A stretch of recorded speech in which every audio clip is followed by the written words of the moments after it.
오늘 본문이요, 마태복음 5장 10절에서 12절입니다. 짧은 구절이니까 저랑 같이 합독하도록 하겠습니다. 의를 위하여 박해를 받는 자는 복이 있나니 천국이 그들의 것임이라. 나로 말미암아 너희를 욕하고 박해하고 거짓으로 너희를 거스려 모든 악한 말을 할 때에는 너희에게 복이 있나니 기뻐하고 즐거워하라. 하늘에서 너희의 상이 큼이라. 너희 전에 있던 선지자들도 이같이 박해하였느니라. 아멘. 먼저 개인적인 이야기를 한 가지 짧게 말씀드리면, 한참 유행하던, 지금도 좀 하고 있는 노래 오디션 프로그램 심사위원들이 하던 심사평 중에 참가자에게 이런 심사평을 했었습니다. 심사위원이 음악을 참 잘 준비해서 발표해준 참가자에게 이렇게 얘기했어요. 치열하게 만들어가지고 쉽게 들려줘서 고맙습니다. 이렇게 얘기했습니다. 치열하게 만들어서 쉽게 들려줘서 고맙습니다. 설교라는 게 그런 것 같습니다. 내가 설교자가 치열하게 준비해서 성도님들과 쉽게 나누는 거. 그런데 혹시 물론 제가 엄청 치열하게 준비했지만, 그럼에도 불구하고 혹시라도 오늘 설교가 맛이 없게 들리시면, 여기 우리 새삼침내교회 담임 목사님이신 강효인 목사님의 그동안의 맛있는 설교가 얼마나 소중한지를 저를 반면 교사 삼으셔서 생각하는 시간이 되기를 바라겠습니다.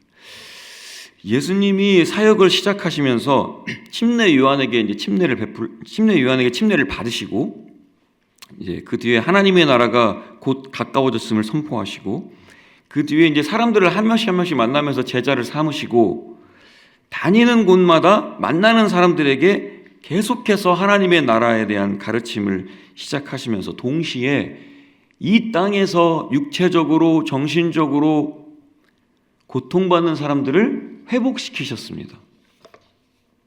지금 제가 이런 예수님의 일련의 사건들을 별일 아닌 듯이 쭉 축약해서 나열했지만, 예수님의 이 모든 거룩하신 행적들을 하나하나 노려보듯이 파헤쳐보면 이 각각의 사건들이 얼마나 드라마틱한지, 하나님의 인도하심이 얼마나 굉장한지를 그것에 대해서 눈이 번쩍 뜨이실 겁니다. 어쨌든 지금 제가 말씀드린 건 지금 중요한 것은, 그러는 그 몇 달간의 과정 중에 이 예수님의 놀라운 행적들 사이에 수많은 사람들이 예수님을 따라다녔습니다. 계속해서 몰려들었습니다. 만약에 정말 이렇게 저처럼 숫기 없고 낯가림이 심한 저처럼, 저 같은 사람도 만약에 그곳에 있었다면 그런 상상할 수 없는 능력과 매력을 지니신 예수님의 바짓가랑이라도 붙잡고 아마 따라다녔을 겁니다.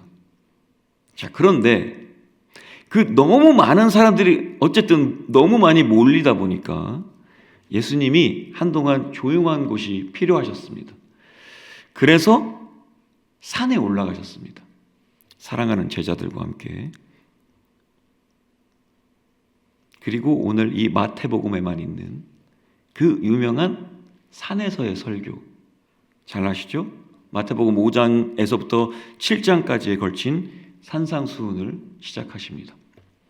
오늘 본문은 그 산상수훈 가운데 그 팔복 가운데 제일 마지막 부분입니다. 제가 설교를 준비하면서 이 본문을 가지고, 오늘 본문이 정말 많이 두려운 부분이었습니다. 과연 내가 이 내용을 선포할 자격이 있는가? 사실 모든 설교자들이 다 그럴 텐데, 모든 설교 준비하는 과정에서 그런 마음이 듭니다. 내가 지금 이 내용을 가지고 선포할 자격이 있는가라는 생각이 다들 설교자들이 보통 그런 마음을 갖는데, 근데 특히 오늘 본문은 그런 생각이 저에게 더욱더 지배적이었습니다. 내가 성도님들 앞에서 이 본문을 가지고 선포할 자격이 있는 사람인가? 제가 왜 이런 말씀을 드리는지는 이제 들어보시면 공감하실 거라고 생각합니다. 10절 한 번만 보여주세요. 제가 읽겠습니다. 10절입니다. 의를 위하여 박해를 받는 자는 복이 있나니 천국이 그들의 것임이라. 의를 위하여 박해를 받는 자는 복이 있나니 천국이 그들의 것임이라. 여러분, 지금 이 구절에서 천국이 그들의 것이라가 먼저였습니까? 아니면 의를 위하여 박해를 받는 자가 먼저였습니까?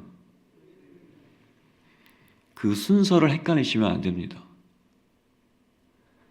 의를 위하여 핍박받는 자가 먼저입니다. 지금 이 순서가 뭘 의미하는 건지 아시겠죠? 의를 위하여 박해를 받는다는 게 무슨 의미일까? 의를 위하여 박해를 받는다는 건 하나님의 말씀에 따라서 예수를 믿는다는 이유로 고통을 받는 거고, 때로는 그 삶이 송두리째 흔들리는 거고, 위태로운 거고, 결국에는 예수님 때문에 이 목숨이 소멸될 것을 말하는 겁니다. 제가 구체적으로 말씀드리지 않아도 초기 기독교 때부터 수많은 사람들이 예수를 믿는다는 이유로 그 이름 때문에 예수님의 이름을 자기 그 입에 담는다는 이유 때문에 그리스도인들이 목숨을 잃었다는 사실을 잘 알고 계실 거라고 생각합니다. 그런 일은 지금도 여전히 중동의 어느 땅에서 일어나고 있는 예수를 믿는다고 하는 이슬람 사람들을 공개 처형하는, 늘 월드뉴스를 장식하는 그 무장단체들의 동영상 뉴스들도 잘 아실 겁니다. 그런데 여러분, 의를 위하여 박해를 받는다는 이런 얘기가 지금 이 한국에 살고 있는 우리에게는 솔직히 먼 나라 이웃 나라 이야기입니다. 이상하죠? 우리도 그 사람들하고 똑같은 예수를 믿고 있는데도 말입니다. 아니, 여기 혹시 아니요, 목사님, 저는 예수님 때문에 지금 목숨이 위태롭습니다 라는 분 계십니까? 혹시라도 의를 위하여 사는 삶 때문에 제 생명이 위협받고 있어요. 솔직히 우리에게는 의를 위하여 핍박받는 것, 먼 나라 이웃 나라 이야기입니다. 그러면 지금 그런 우리에게 의를 위하여 핍박받는 것은 뭘까? 뭘 의미하는 걸까? 2014년도 말에 개봉한 한국 교회를 고발한 다큐멘터리 영화 쿼바디스라는 제목의 영화가 개봉을 했었습니다. 벌써 10년 전 일입니다. 이 영화 내용은 그동안에 저와 여러분들이 어느 정도 이 뉴스들을 통해서 조각조각 알고 있던 한국 교회의 얘기하고 싶지 않은 많이 껄끄러운 내용들을 좀 더 디테일하게 보여주는 다큐멘터리 영화입니다.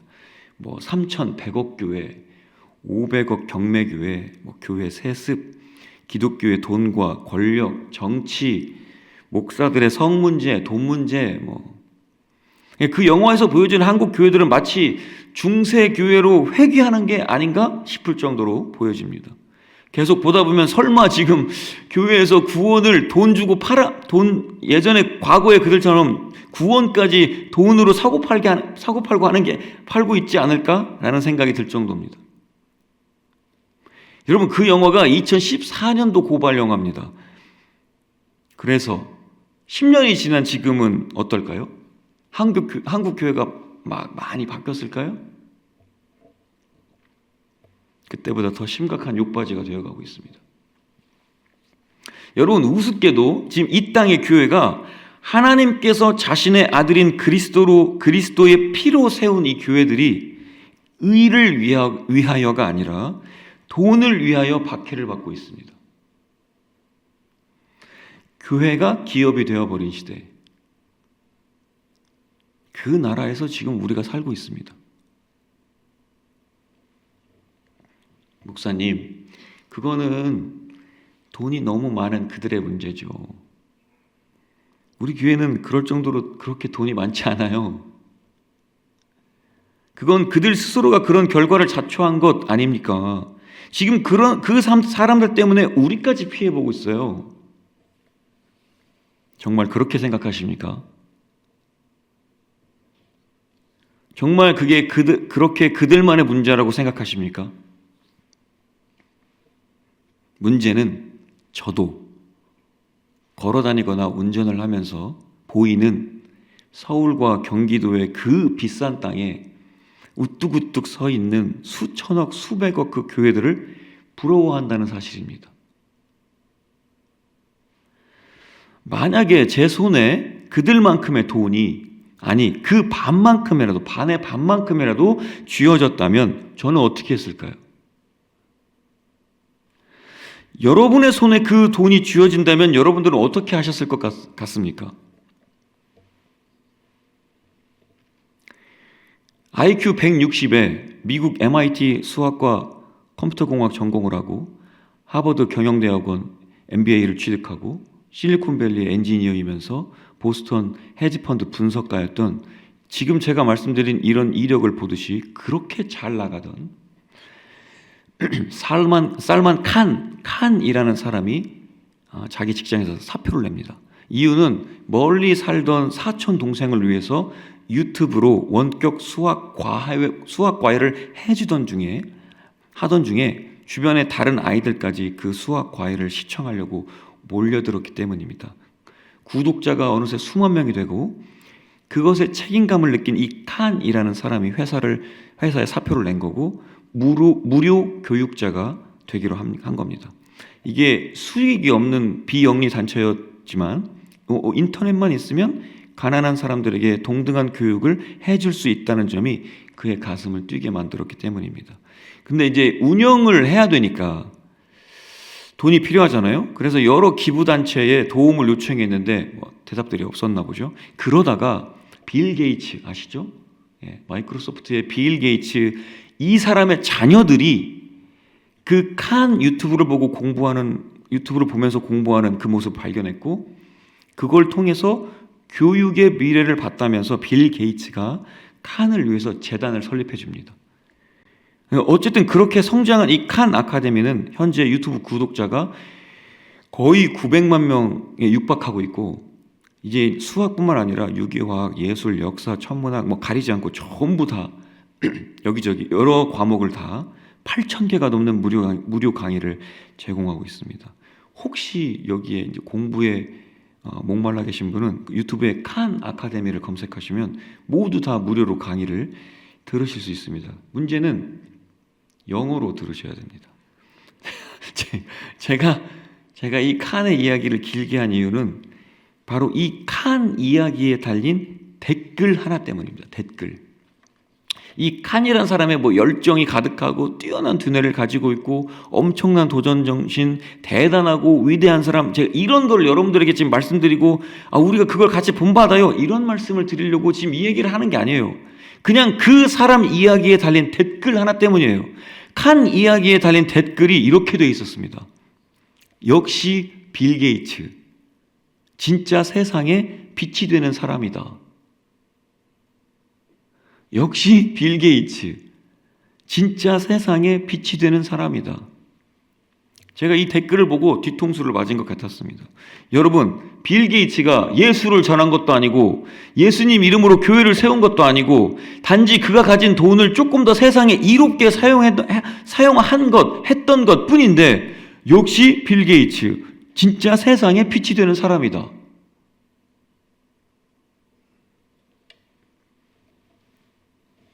여러분, 이건 여러분과 제가 들어야 될 소리가 바로 이 소리인데, 예수 믿는 사람이 들어야 되는 소리가 이 소리인데, 우리들의 교회가 들어야 될 소리가 이 소리인데, 무슨 몇 천억 교회니, 교회들의 권력 다투니, 세습이니, 목사와 성도의 비리니, 이런 말을 듣는 게 아니라 이 땅의 교회와 성도들이 들어야 하는 말이 세상의 빛이다라는 말인데,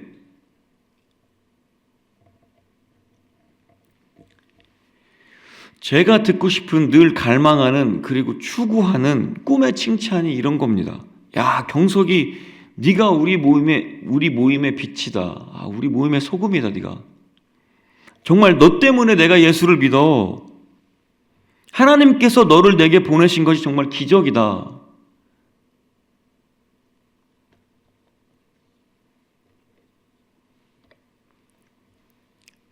제가 그런 사람이기 참 힘든 사람인 게, 예전에 어떤 목장 모임에서 이제 목자분이 저에게 질문을, 이제 같이 있는 자리에서 목자분이 저에게 질문을 했습니다. 목사님은 부족한 게 뭐예요? 그러더라고요. 그래서 저요? 부족한 걸 얘기하자면 책 한 권으로도 부족하죠. 그리고 그 뒤로 제가 마치 준비된 것 마냥 제가 대답을 계속 하는 거예요. 저 돈이 부족해요. 돈에 노예가 돼 있는 것 같아요. 노예 정도면 괜찮죠. 마치 돈이 제 우상 같아요. 저라는 인간의 평소에 돈에 대한 이 저급한 바닥이 막 드러나는 순간인 거죠. 마치 농담이죠. 농담 같은데, 이 농담 같은 저의 그 발언이 끝나자마자 본물 터지듯이 그 자리에 있던 다른 목원들의 자신의 부족한 돈 이야기만 막 줄줄줄 나오는 거예요. 예수님의 이야기는, 하나님의 나라 이야기는 어디로 다 사라져버리고, 그리고 저는 낯뜨거운 얼굴을 하고 그 자리를 빠져나왔습니다. 도망치듯. 여러분, 정말 우리나라의 교회가, 우리 가정이, 예수 믿는 내가 의를 위하여 박해를 받는 상황입니까?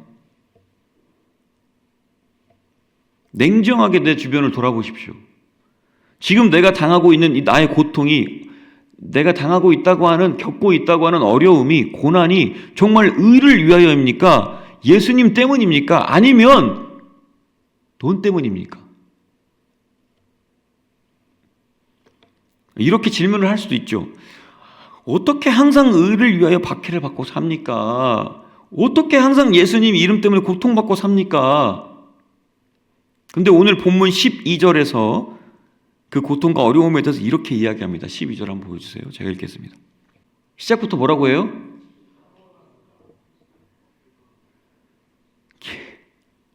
기뻐하고 즐거워하라. 하늘에서 너희의 상이 큼이라. 너희 전에 있던 선지자들도 이같이 박해하였느니라. 기뻐하고 즐거워하라. 너희 선배들도 그 박해를 다 받았으니 너희도 즐거워해라. 그러면 또 이렇게 말할 수도 있죠. 아니, 왜 자꾸 예수님은 부족하고 없는 가운데 즐거워하라고 하십니까? 왜 자꾸 고통 가운데 기뻐하라고 하시는 겁니까? 기뻐하고 즐거워하라, 바로 그 뒤에 뭐라고 돼 있어요? 하늘에서 너희의 상이 큼이라. 제가 이 부분을 읽으면서 또 제 자신이 돈에 얼마나 물들어 있나 생각이 드는 거예요. 자, 이 삶이라는 게 이게 돈 하다가 지금 저 말씀에서 보여주시는 하늘에서 너희의 상조차 돈이 아닐까? 보석이 아닐까? 골드바가 아닐까? 현재 나의 삶이 돈에 눈이 어두워서, 지금 나의 신앙생활에도 세상의 이 물질 만능주의가 완전히 다 스며들어서 보이지 않는 하늘의 상급 따위는 무시하는 거죠. 자, 그러면 여러분, 하늘에서 너희의 상은 그건 뭐예요? 보석이 박힌 왕관입니까? 주님과 함께하는 영광입니다. 이 땅에서는 예수의 이름으로 박해를 받고, 저 하늘에서는 주님의 이름으로 영광을 누리고,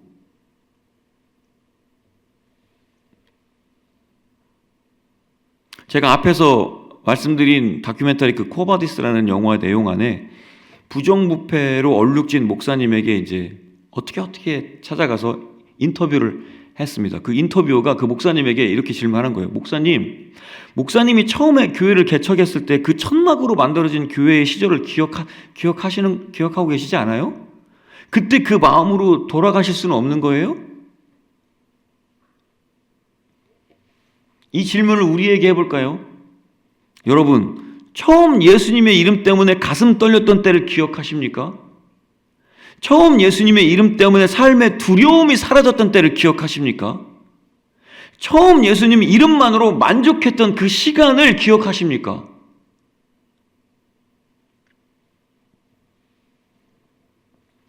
잘 아시겠지만 중국에서 기독교는 국가가 지정한 교회를 제외하고는 다 불법입니다.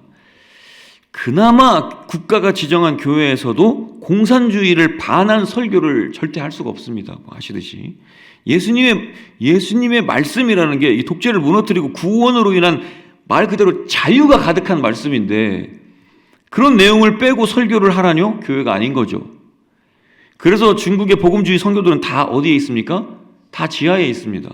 제가 어느 날 그 중국 보신 분들도 계실 텐데 그 중국 지하교회의 짧은 영상을 하나 보게 되었는데 그 한 1분 안쪽에 그 짧은 영상에 10여 명의 그 중국 지하교회 성도들이 선물로 받은 그 여행용 캐리어 안에 성경책이 가득한 걸 발견하고 일제히 달려들어서 그 성경책 하나씩 다 들고 어떤 사람은 가슴에 품고 어떤 사람은 자신의 막 얼굴에 부비면서 어떤 사람은 막 손에 든 성경책과 함께 펄쩍펄쩍 뛰면서 그 깜짝 선물에 놀라워합니다. 그리고 잠시 뒤에 갑자기 다 조용해지면서 그 자리에 있는 모든 사람들이 성경책을 부둥켜 안고 대성통곡을 합니다.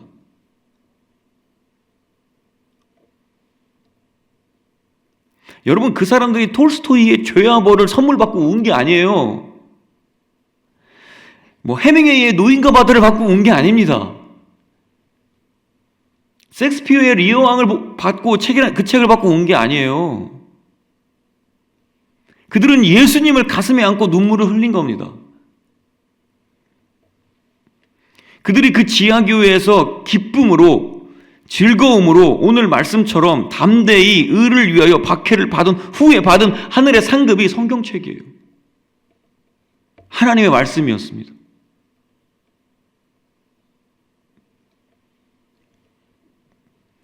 의를 위하여 박해를 받는 자는 복이 있나니 천국이 그들의 것임이라. 그들은 그 순간 천국을 경험한 겁니다.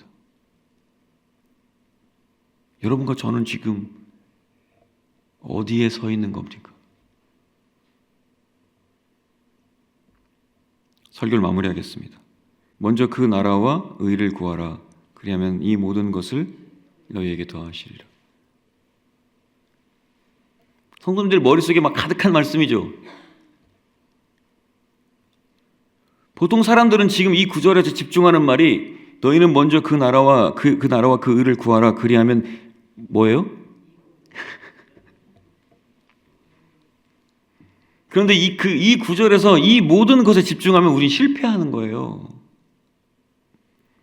여러분, 이 땅에서의 이 모든 것 때문에 주의 나라와 의를 저버리면 안 되는 겁니다.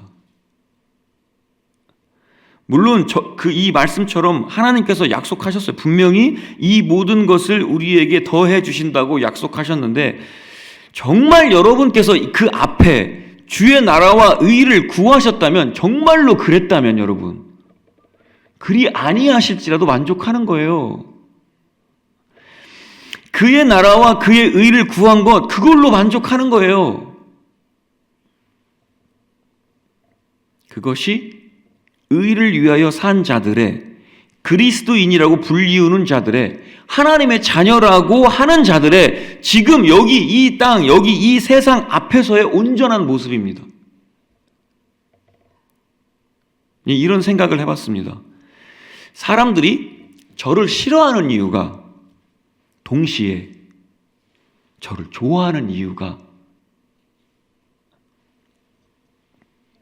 예수님 때문에 저를 싫어하고 예수님 때문에 저를 좋아했으면 좋겠습니다. 저의 삶의 이유가 모두 다 예수님이어서 그 시작도 과정도 결과도 다 그 이름만으로 점철되어 있어서 예수님 때문이라면 그게 다 무엇이어도 좋습니다. 이제 여러분들의 삶도 그러셨으면 좋겠습니다.